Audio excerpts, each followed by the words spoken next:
तो exercise 9C complete हो चुकी है। आज की क्लास में एक्सरसाइज 9D स्टार्ट करेंगे। एक्सरसाइज 9D में एसर्शन और रीजन बेस्ड क्वेश्चंस हैं, माने assertion reason based questions given है, तो जिसमें डायरेक्शंस दिए हुए हैं। Each question consist of two statements, namely assertion A and reason R. For selecting the correct answer use the following code. Assertion A और reason B, reason R. Assertion A and reason R, two statements given है, तो इसके लिए कौन से code correct होगा ये देखना है। 4 कोड्स दिए हुए हैं। ए में है both assertion A and reason R are true and reason R is the correct explanation of assertion A. कि अगर एसर्शन ए और रीजन आर ये दोनों स्टेटमेंट्स ट्रू हैं और रीजन आर जो स्टेटमेंट है वो correct explanation of assertion A है, तो उसका तो code A is correct. Code B कब करेक्ट होगा? Both assertion A and reason R are true, माने assertion A and reason R true and reason R is not the correct explanation of assertion A, then code B is correct. C है, C code कब correct होगा? Assertion A is true but reason R is false, then code C is correct. Assertion A is false but region R is true, then code D is correct. Question number 1 है, assertion A given है, देखिए all concurrent lines have the same distance between them. All concurrent lines have the same distance between them. कि सभी जो concurrent lines होती हैं उनमें same distance होती है, उनके बीच में सेम डिस्टेंस होती है, ये कहा गया। लेकिन कॉन्करेंट लाइंस होती क्या है? तो 3 or more lines which goes with the same point, माने जो एक ही पॉइंट से होकर जाती हैं, which goes same point is called concurrent lines. तो कॉन्करेंट सेम पॉइंट से होकर जाती हैं, सेम डिस्टेंस नहीं होती है। इसका मतलब ये स्टेटमेंट क्या है? फॉल्स है। तो इसमें एसर्शन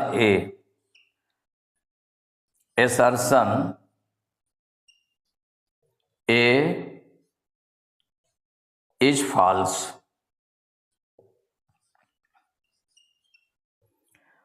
अब इसमें देखिए रीजन आर की स्टेटमेंट क्या है? All concurrent lines pass through a common point. All concurrent lines, जितनी concurrent lines होंगी, through a common point, pass through a common point, माने एक ही पॉइंट से होकर जाएंगी।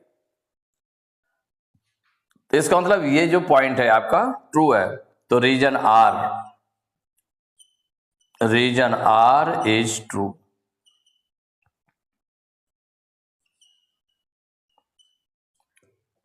तो इसमें आपने क्या देखा? Assertion A is false and reason R is true. तो कौन सा कोड करेक्ट है? इसका मतलब एसर्शन ए इज फॉल्स, माने डी कोड में देखें assertion A is false but reason R is true.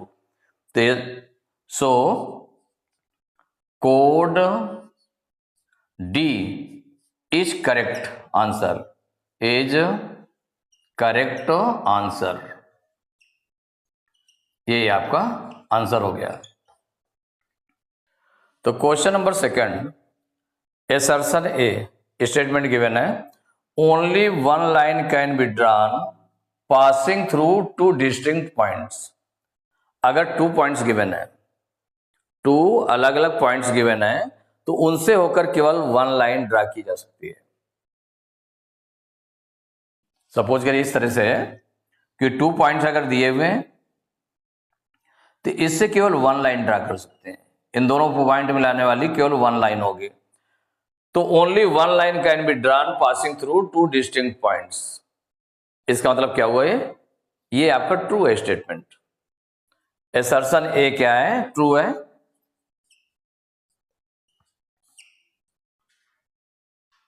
तो assertion A assertion A is true, ये ट्रू है क्योंकि अगर 2 पॉइंट्स हैं तो उनसे केवल 1 लाइन ड्रा की जा सकती है।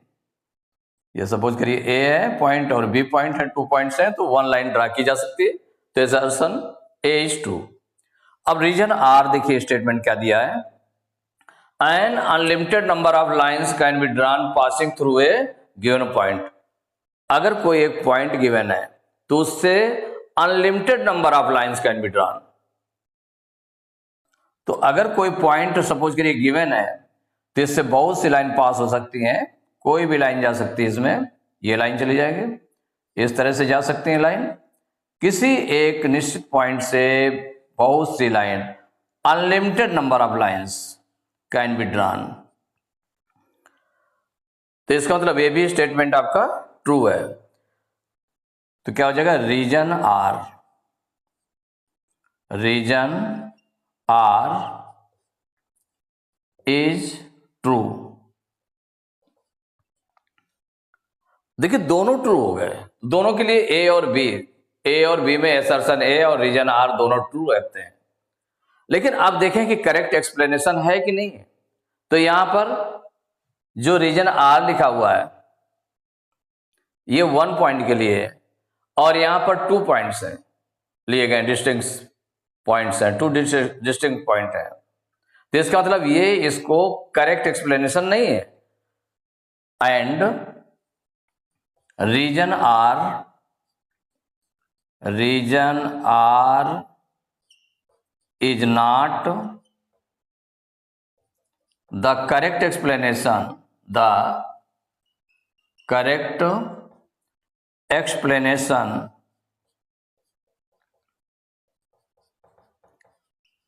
ऑफ assertion ए, माने assertion ए का ये करेक्ट एक्सप्लेनेशन नहीं है।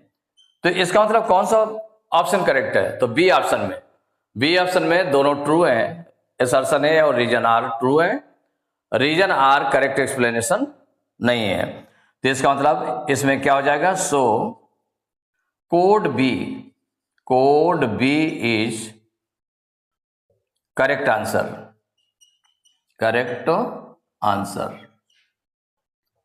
यही आंसर हो गया।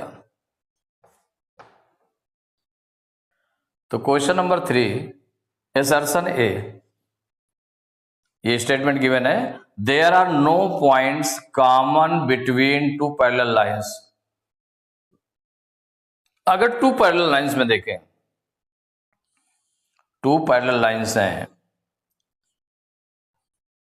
पैरेलल लाइंस का मतलब क्या हो गया, इनके बीच की डिस्टेंस इक्वल होती है हर जगह। कहीं भी देखें जितनी यहां पर डिस्टेंस होगी उतनी यहां भी होगी, हर जगह डिस्टेंस इनके बिटवीन सेम रहती है।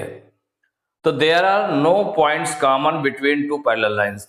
तो इनके पैरेलल लाइंस के बिटवीन इनमें कोई भी कॉमन पॉइंट नहीं होता, माने दोनों एक दूसरे को इंटरसेक्ट कहीं भी नहीं करती है, चाहे जितना आगे पीछे इनको हम बढ़ाएं, लेकिन एक दूसरे को इंटरसेक्ट नहीं करेंगे तो कोई कॉमन पॉइंट नहीं होता है। तो there are no points common between 2 parallel lines, तो इसका मतलब ये ट्रू स्टेटमेंट है। तो इसमें हो गया assertion A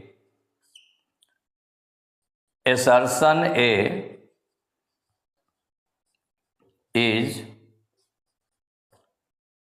ट्रू, ये ट्रू स्टेटमेंट हो गया assertion A।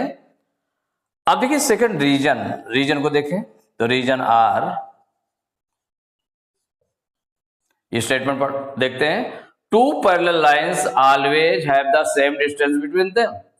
माने पैरेलल लाइंस के बारे में भी बताया गया कि पैरेलल लाइंस के always have the same distance, इनके बीच सेम डिस्टेंस होती है। क्या होती है, सेम डिस्टेंस होती है, हर जगह इक्वल डिस्टेंस रहती है, सेम डिस्टेंस रहती है हर जगह पर। इसका मतलब है कि इनमें कोई कॉमन पॉइंट नहीं हो सकता है।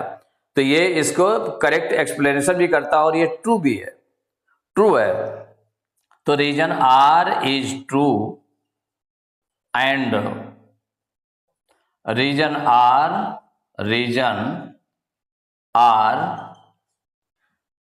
इज द करेक्ट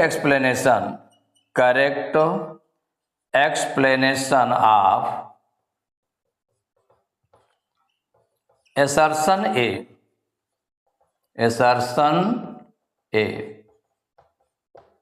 इसका मतलब assertion A and reason R both are true, दोनों ट्रू हैं, और रीजन R इसका करेक्ट एक्सप्लेनेशन है, तो कौन सा कोड करेक्ट होगा? A। तो so code A is correct answer,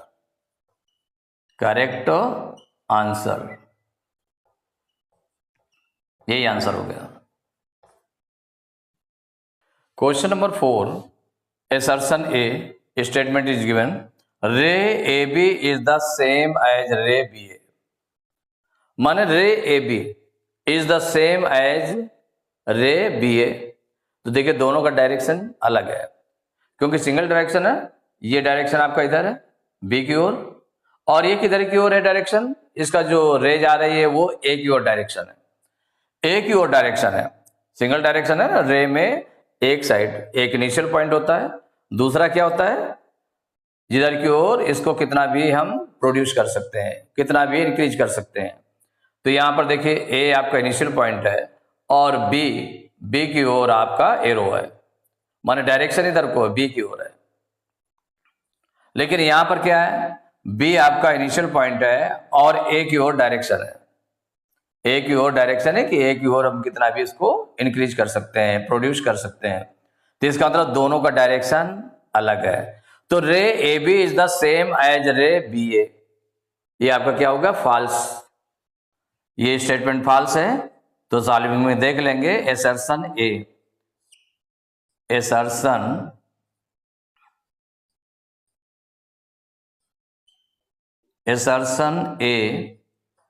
is false, ये क्या हो जाएगा? फॉल्स है।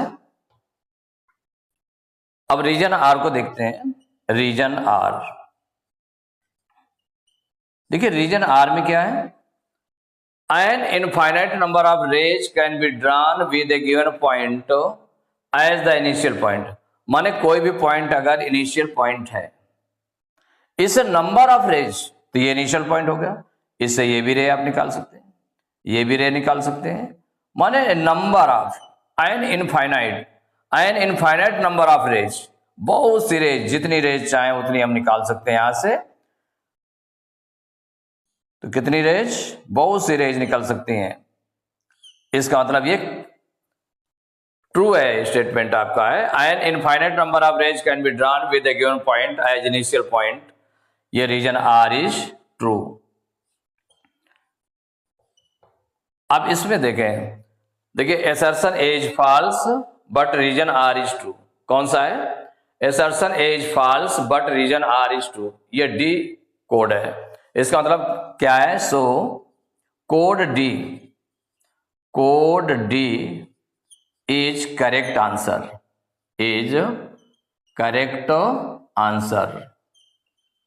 ये आपका आंसर हो गया।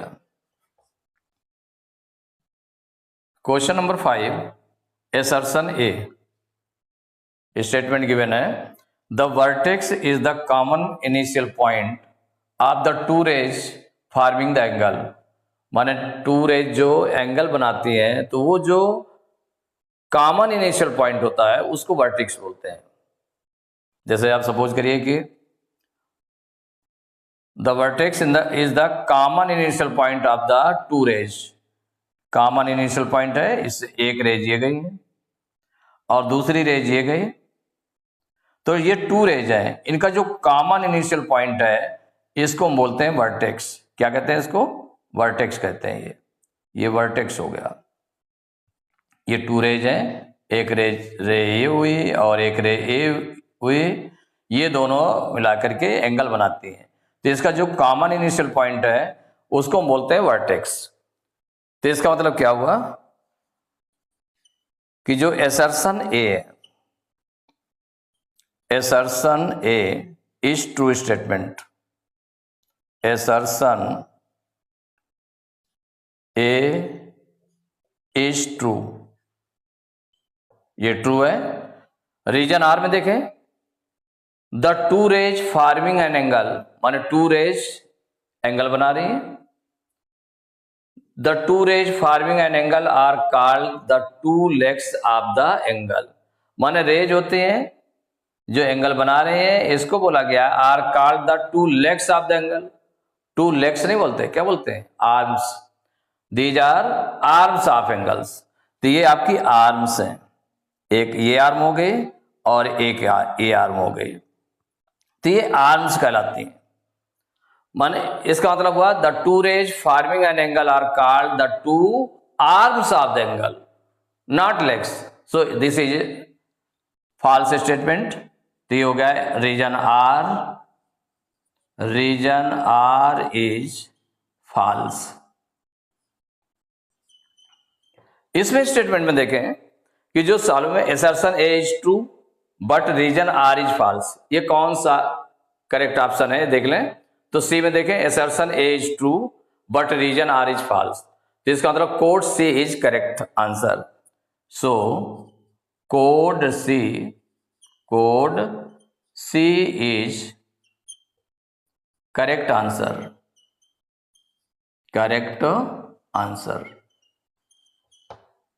यही आंसर हो गया। Question number 6, assertion A statement given है the standard unit of measuring an angle is degree. Standard unit of measuring an angle, माने एंगल की जो स्टैंडर्ड यूनिट क्या होती है? डिग्री। इसका मतलब ये ट्रू स्टेटमेंट है। क्या है? ट्रू स्टेटमेंट है। तो इसमें आपने दिया कि असर्शन ए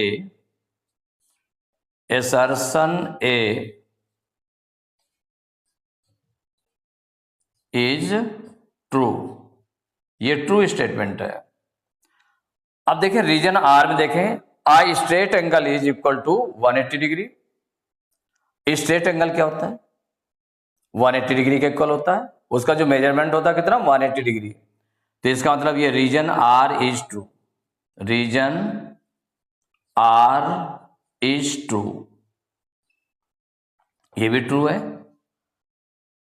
लेकिन यहां पर देखें कि straight angle equal to 180 degree होता है, लेकिन क्या ये इसका करेक्ट एक्सप्लेनेशन है या नहीं है? तो करेक्ट एक्सप्लेनेशन नहीं है। तो इसका मतलब क्या हो गया? And reason R is not the correct explanation,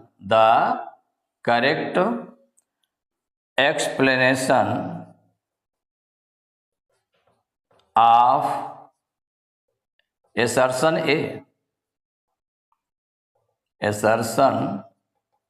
A, both are true, assertion A and region R are true, but region R is not the correct explanation of assertion A। तो कौन सा ऑप्शन करेक्ट है? B. तो so code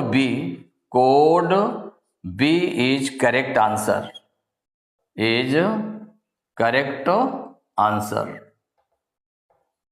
ये आपका answer हो गया। तो question number 7, assertion A statement given है an angle measuring 360 degree is called a reflex angle. उसे क्या बोला गया कि जो 360 डिग्री का एंगल होता है वो रिफ्लेक्स एंगल कहलाता है। तो इसका मतलब ये रॉन्ग है, मीन्स फॉल्स है स्टेटमेंट, क्योंकि जो 360 डिग्री का एंगल होता है, 360 डिग्री का एंगल होता है उसको कंप्लीट एंगल कहेंगे। तो N angle measuring 360 degree is called है रिफ्लेक्स एंगल, ये आपका फॉल्स है। तो इसमें आपका जो असर्शन ए है, क्या है? Assertion A is false. कैसा स्टेटमेंट है? फॉल्स है। रीजन आर, और reflex angle measures more than 180 degree, माने जो रिफ्लेक्स एंगल का मेजरमेंट है वो कितना होता है? 180 डिग्री से मोर, 180 डिग्री से ज्यादा होता है। माने रिफ्लेक्स एंगल कौन होते हैं? जो 180 डिग्री से ज्यादा और 360 डिग्री से कम होते हैं। मीन्स 180 डिग्री से ज्यादा एंगल्स हो, बड़े एंगल होंगे तो उनको हम बोलते हैं रिफ्लेक्स एंगल। इसका मतलब रीजन आर इज ट्रू है, रीजन आर इज ट्रू। अब यहां पर देख रहे हैं assertion A is false but reason R is true. ये कौन सा स्टेटमेंट है, माने कोड में, किस कोड में है, एस डी में। देखें assertion A is false but reason R is true, तो इसका मतलब कौन सा कोड करेक्ट है, डी।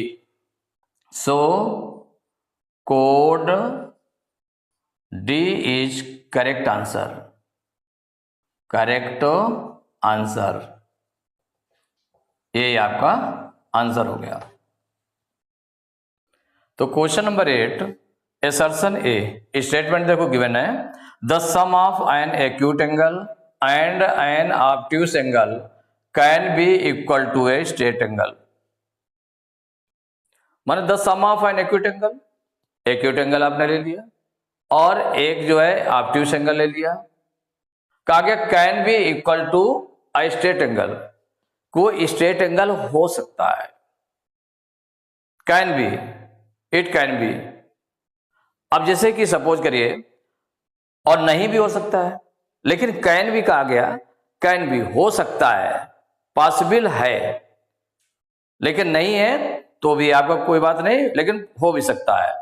कि जैसे सपोज करिए कि कोई ऑब्ट्यूस एंगल आपने ले लिया, ऑब्ट्यूस एंगल में 120 डिग्री ले लिया और एक्यूट एंगल में क्या ले लिया, 60 डिग्री, तो ये क्या बन गया आपका, प्लस कर देंगे तो सम इसका कितना हो जाएगा, 180 डिग्री, तो ये स्ट्रेट एंगल हो गया।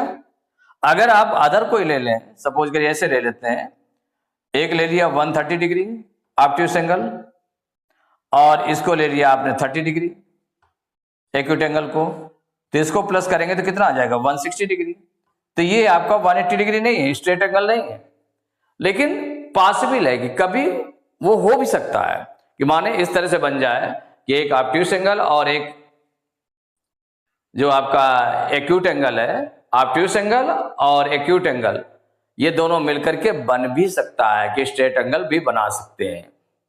तो कहा गया the sum of an acute angle and an obtuse angle can be equal to a straight angle, तो ये आपका ट्रू है। तो क्या हुआ, एसर्शन ए, एसर्शन कंपलसरी नहीं है कि स्ट्रेट एंगल होगा, लेकिन हो सकता है, इट कैन बी। तो assertion A is true, assertion A true हो गया। रीजन आर देखें, two obtuse angles together can make a complete angle. Complete angle कितने का होता है, 360 डिग्री का होता है।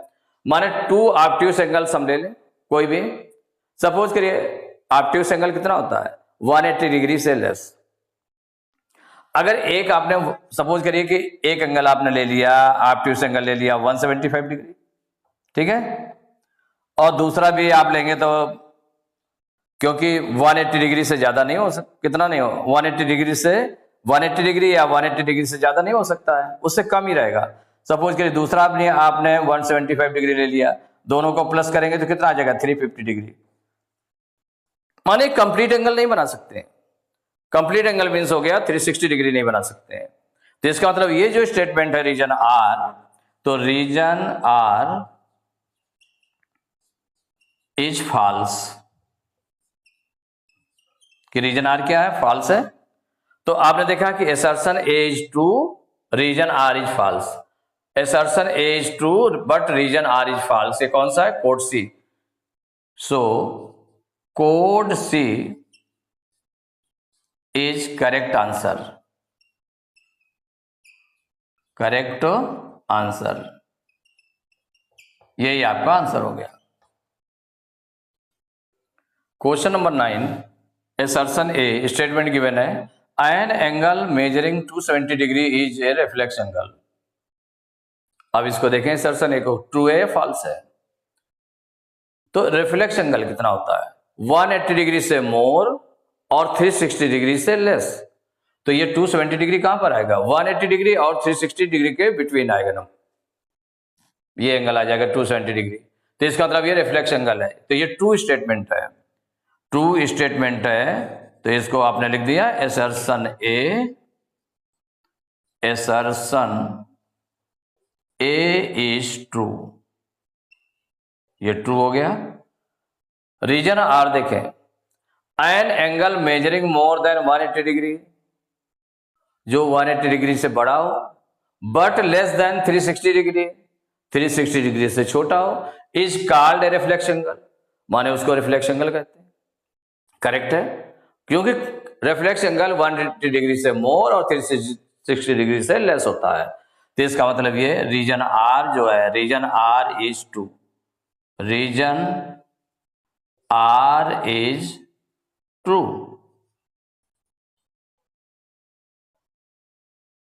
Reason R is true. और इसमें देख लें कि ये जो मेजरमेंट बताया गया है, तो ये इसको क्या करता है, इसका करेक्ट एक्सप्लेनेशन भी करता है। रीजन आर एक्सर्शन ए का करेक्ट एक्सप्लेनेशन भी करता है। तो and reason R is the correct explanation of